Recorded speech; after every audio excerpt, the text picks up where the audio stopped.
बिस्मिल्लाह रहमान रहीम। अस्सलाम वालेकुम नाज़रीन, मैं हूं डॉक्टर अली और आप देख रहे हैं मेरा फेसबुक और यूट्यूब चैनल। नाज़रीन, देर आए दुरुस्त आए, बिलाखिर पाकिस्तानी सिक्योरिटी फोर्सेस ने उनके ऊपर हाथ डाल दिया है जिन पर हाथ बहुत पहले डाल देना चाहिए था। नाज़रीन, महरंग बलोच जो है वो गिरफ्तार हुई है अपने साथियों समेत, और इसके बाद बीबीसी की जानिब से मिलकर क्या प्रोपेगेंडा किया गया है, भारत की जानिब से नाज़रीन इस वक्त क्या जो है वो इस वक्त भारतीय मीडिया की जानिब से इस गिरफ्तारी के ऊपर रिएक्शन दिया जा रहा है। यूं लग रहा है कि जैसे किसी की दुम पे पांव आ गया हो। इसकी तमाम तर डिटेल, जबकि नाज़रीन भारतीय जनरल ने पहली मर्तबा जो तासुब है उसकी ऐनक उतारते हुए पाकिस्तान की मुसल्लह अफवाज को सैल्यूट जो है वो पेश किया है। इसकी तमाम तर डिटेल्स वो भी आप जानेंगे। वीडियो की तफसील में जाने से पहले अगर आपने हमारे इस चैनल को सब्सक्राइब नहीं किया हुआ तो आपसे गुजारिश है काइंडली इसको सब्सक्राइब कर लें और बेल आइकन को जरूर दबा दें ताकि हमारी आने वाली वीडियो सबसे पहले आप तक पहुंच सकें। नाज़रीन, हम आपके शुक्रगुजार हैं जो आप हमारे वीलॉग्स को देखने के लिए वक्त निकालते हैं और कमेंट सेक्शन में अपनी मोहब्बतों का इजहार भी करते हैं। नाज़रीन, इस वक्त सूरत हाल बड़ी अजीबो गरीब हो चुकी है। आपको पता है कि जिस तरह मैंने आपको प्रीवियस व्लॉग के अंदर डिटेल बताई थी कि महरंग जो है वो अपने तमाम तर जो कारें हैं, अपने तमाम कारिंदे, उनको लेकर कोयटा में धरने पे बैठ गई। हुआ कुछ यूं था कि नाज़रीन, जाफर एक्सप्रेस के अंदर जिस तरह से लोगों का कत्लेआम किया गया, जिस तरह से पूरी पूरी मैगजीन एक एक बंदे के ऊपर खाली की गई, जिस तरह बसों से उतार कर जो लोग हैं उनको कत्ल किया गया, और वो तमाम तर चीजें होने के बावजूद महरंग बलोच की जानिब से एक भी मजम्मती बयान नहीं दिया गया था। लेकिन जैसे कि पाकिस्तान की मुसल्लह अफवाज ने दहशत गर्दों के खिलाफ एक बड़ा ऑपरेशन किया जिन्होंने ट्रेन को हाईजैक करने की कोशिश की थी, तो उसके बाद जो 32 लोग मारे गए, जो दहशतगर्द मारे गए, जिसका बीएलए ने खुद एतराफ किया जी कि हमारे 32 लोग मारे गए हैं, उनको लेकर अब महरंग बलोच ने, जैसे उनकी लाशें वहां पे पहुंची तो इसने 2-3 बंदे अपने भेजे वहां पे जिनको पकड़ लिया गया, हॉस्पिटल में भेजे उन लाशों को रिसीव करने के हवाले से। जब उन्हें पकड़ा गया तो उसके बाद इससे एहतजाज करने का, ड्रामा करने का मौका मिला, और फिर ये पहले से तयशुदा मंसूबे के तहत अपने जो आका हैं उनके इशारों पर इसने जो सरियाब रोड है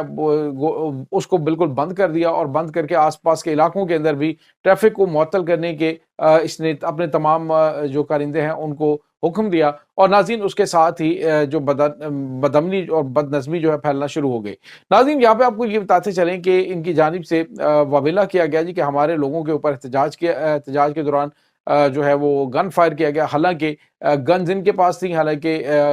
पत्थरों के जरिए ये सिक्योरिटी फोर्सेस जो एहतजाज को वहां से उठाने की बात कर रहे थे उनके ऊपर हमला किया। अपने लोग इनके जख्मी हुए और उसके बाद इन्होंने उसके ऊपर ड्रामा करना शुरू कर दिया। अब नाज़रीन, महरंग बलोच को गिरफ्तार कर लिया गया है, जिसके बाद फौरी तौर पे बीबीसी की जरा नाज़रीन आप जरा एक्टिव होना देखिए, और इंटरनेशनल ताकतें जिस तरह से इस पूरे मामले के पीछे हैं, ये आप जरा गौर करेंगे तो आपको सारा पता चल जाएगा। ये जो एक जो है वो लिंक दूसरे के साथ आप जोड़ते जाएंगे तो सारी पिक्चर क्लियर आपको हो जाएगी। अब नाज़रीन, हुआ कि कुछ दिन पहले कहीं महरंग बलोच जो है उसका एक इंटरव्यू रिकॉर्ड होता है, और उस इंटरव्यू के अंदर वो बड़ा मतलब पिट स्यापा प्रोग्राम करती है। यानी उसने रोते हुए कहा जी कि मेरी माँ ने मेरी फर्स्ट ईयर की फीस देने के लिए कपड़े बेच दिए, दूसरे के लिए सेकंड ईयर के लिए उसने मेरी ये कर दिया, वो कर दिया। हालांकि ये मकार और झूठ बोल रही, सारी की सारी जो वहाँ पे फीसेज हैं वो गवर्नमेंट ऑफ पाकिस्तान बलोचिस्तान के स्टूडेंट्स की पे करती है। और ये टोटल जो इसकी स्टडी मेडिकल की हुई है वो सारी गवर्नमेंट ऑफ पाकिस्तान ने करवाई है। तो उसकी जानिब से ही वो तस्वे बहाते हुए, जिस तरह से आपको पता है कि पाकिस्तानी कौम इन चीज़ों से, औरत के आंसुओं से बड़ा जल्दी इमोशनल हो जाते हैं, तो उसको इमोशनल चीज़ें जो है वो करने की कोशिश की गई, और कहा गया जी कि मेरे बाप को मारा गया। हालांकि जो आपको पता है कि जो इनका अहम तरीन जो इसका ही साथी था, जो लाला कदीर है, उसकी जानिब से वाज़ेह तौर पे बताया गया कि जो इसका फादर था गफ़ार लांगू, उसकी जो मौत हुई थी वो आपस में जो बीएलए के अंदर के इख्तिलाफात की वजह से उन्होंने इसको ठोका था। उसकी मदर की भी डेथ इसी तरह से हुई थी। अब इस पूरे मामले के अंदर इसने कहा जी कि रियासत हमारे साथ ये कर रही है, रियासत हमारे साथ ये कर रही है। तो जो पाकिस्तान के खिलाफ नारेबाजी करेंगे, जो पाकिस्तान के खिलाफ प्रोपेगेंडा करेंगे, और जो इंटरनेशनल ताकतों के हाथों جو ہے وہ ایک کٹپتلی کی طرح کام کرتے ہوئے پاکستان کے خلاف بکواس بازی کریں گے تو ڈیفینیٹلی ریاست جو ہے وہ پہلے بہت زیادہ دیر ہو گئی ہے، کیونکہ انہوں نے ایک بار پھر وہ مسنگ پرسن والا ڈرامہ کرنا شروع کر دیا، اور اس کی جو ویڈیو ہے وہ والی وہ ناظرین نام نہاد لوگوں نے شیئر کرنا شروع کر دی۔ جو سو کالڈ صحافی ہیں جو مسنگ پرسن کے ڈرامے کرتے ہیں، انہوں نے اس ویڈیو کو شیئر کرنا شروع کر دیا جو بی بی سی کے اوپر، اور بھارتی میڈیا نے اس کو شیئر کرنا شروع کر دیا کہ جی یہ دیکھیں یہ عورت ہے اور بڑا ظلم ہوا ہے اس کے ساتھ۔ ایکچولی ناظرین ہوا یہ ہے کہ مارک بلوچ جو ہے اس کا جو نوبل پرائز والا وہ چانس تھا وہ سارے کا سارا بڑھ گیا۔ اس کی وجہ یہ جعفر ایکسپریس کے اوپر ہونے والا حملہ، اور پوری دنیا کو پتا چل چکا ہے کہ جعفر ایکسپریس کے اوپر حملہ یہ بی ایل اے کے دہشت گردوں کی جانب سے کیا گیا، اور پوری دنیا نے اس کی مذمت بھی کی، اور ان کو سپورٹ کرنے کے لیے یہ مارنگ بلوچ جو ہے وہ پہنچ گئی، اور اس کا نتیجہ یہ نکلا ہے کہ ناظرین اب ریاست نے ہاتھ ڈال دیا کہ کوئی رعایت نہیں کرنی، اور ان کو پکڑ لیا گیا، گرفتار کر لیا گیا ہے، اور اب جو ہے وہ فردر میرے خیال میں سخت ترین اقدامات ایوانوں کے اندر بیٹھے ہوئے ان ضمیر فروشوں کے خلاف بھی ہونے چاہیے جو اس وقت صرف اور صرف ان کا مقصد پاکستان کو کمزور کرنا، ریاست کے خلاف جو ہے وہ لوگوں کو اکٹھا کرنا، یہ ان کی پالیسی ہے، اس طرح کے بیانات وہ دیتے ہیں، تو اب میرے خیال میں ان کے خلاف بھی کارروائی ہوتی ہوئی دکھائی دے رہی ہے۔ اس کے بعد ناظرین ایک اور بڑی خبر آپ کے ساتھ ہم شیئر کریں کہ جنرل ڈی جے بخشی آپ کو بتایا کہ بھارتی جو ہے وہ جنرل بھی ہیں فوج کے ریٹائرڈ، اور اس کے بعد وہ دفاعی تجزیہ نگار بھی ہیں، اور بھارتی میڈیا کے اوپر کبھی وہ پاکستان کے بارے میں اچھا لفظ نہیں انہوں نے بولا۔ لیکن ناظرین جو پاکستان کی مسلح افواج نے جو ایس ایس جی کمانڈوز نے آپریشن یہ جعفر ایکسپریس ٹرین کے اوپر کیا ہے، اس پر اس نے پاکستان کی فوج کی جو پروفیشنلزم ہے اور پاکستان کی فوج کی جو کیپبلٹیز ہیں اس کے اوپر انہوں نے خراج تحسین پیش کیا۔ ناظرین ڈی جے بخشی نے کہا کہ پہلی مرتبہ ہم نے دیکھا، عموماً یہ ہوتا ہے کہ جس ایریا کے اندر آپریشن ہو رہا ہوتا ہے یا جہاں پہ جو ہے وہ مطلب اس طرح کے آلات ہو تو وہاں پہ نیگوشیٹ کرنے کے لیے لوگوں نے اسپیشل ٹیمیں اور فورسز بنائی ہوتی ہیں جو ان کا دھیان بٹائیں، اور اس دوران جو ہے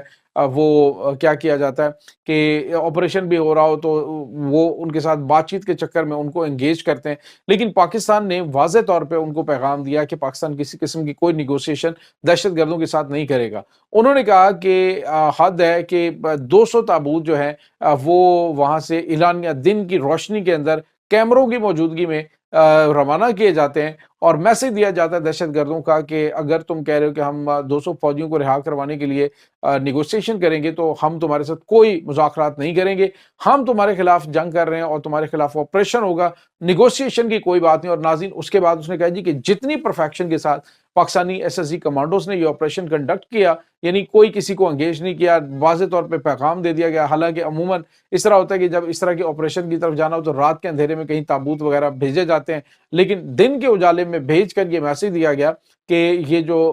دہشت گرد ہیں ان کے ساتھ کوئی بات چیت نہیں ہونی اور ان کے خلاف ہم جنگ لڑ رہے ہیں، ان کے خلاف آپریشن کریں گے۔ اور ناظرین آپریشن کیا اور اس آپریشن کے اندر کامیابی ملی۔ انہوں نے کہا کہ ایسے حالات میں کہ جب پتہ ہو کہ سامنے والا نیگوشیشن نہیں کر رہا اور سارے لوگوں کو زندہ بچا لینا یہ ایک معجزے سے کم نہیں ہے، بلکہ یوں کہہ لیجئے کہ یہ ایک پروفیشنلزم اور اپنے اوپر اعتماد کی بات ہے۔ تو انہوں نے کہا کہ کیا پیغام دیا گیا پاکستان کی جانب سے، تو یہ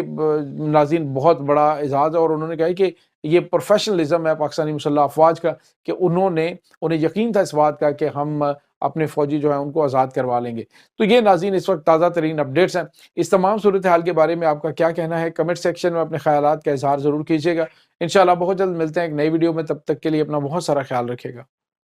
اللہ حافظ۔